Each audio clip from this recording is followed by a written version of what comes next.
नमस्कार। हिमाचल प्रदेश में कर्मचारियों का अलग ही रुतबा है, क्योंकि माना जाता है कि कर्मचारी ही सरकार चलाते हैं, कर्मचारी ही सरकार बनाते हैं और कर्मचारी ही सरकार गिराते हैं। जब कर्मचारियों की बात होती है तो सबसे बड़ा मुख्य मुद्दा होता है तबादला, और अक्सर तबादले को लेकर के मामला हाई कोर्ट, सुप्रीम कोर्ट तक जाता है और अलग अलग फैसलों पर सरकार भी कटघरे में खड़ती है और कई बार कर्मचारियों पर भी कोर्ट के माध्यम से सवाल उठाए जाते हैं।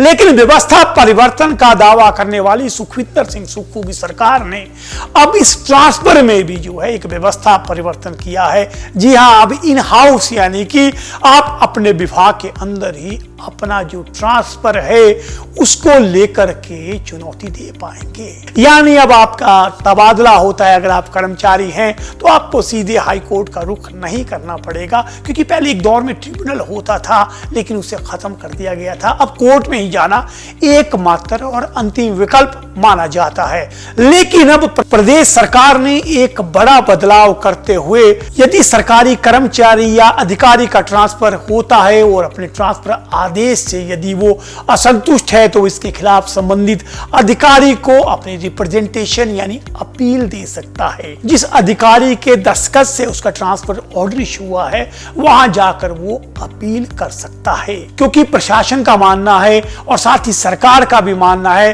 कि इससे प्रशासन पर अतिरिक्त बोझ नहीं पड़ेगा और न्यायिक व्यवस्था पर भी ट्रांसफरों का दबाव कम होगा।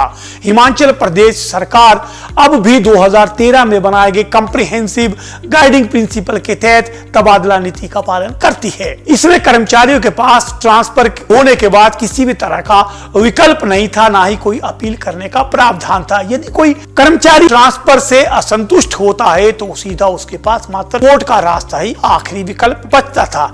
इससे कोर्ट पर लगातार अनावश्यक केसों का बोझ बढ़ता था और सरकार की भी कई मामलों में किरकिरी होती थी। अब सरकार ने 2013 की ट्रांसफर गाइडलाइन में बदलाव करते हुए पैरा नंबर 22A में जोड़कर यह बदलाव किया है कि कर्मचारी ट्रांसफर आदेश के खिलाफ अधिकारी को लिखित रूप से अपनी अपील दे सकता है और संबंधित अधिकारी को 30 दिन के भीतर उसका निपटारा करना होगा।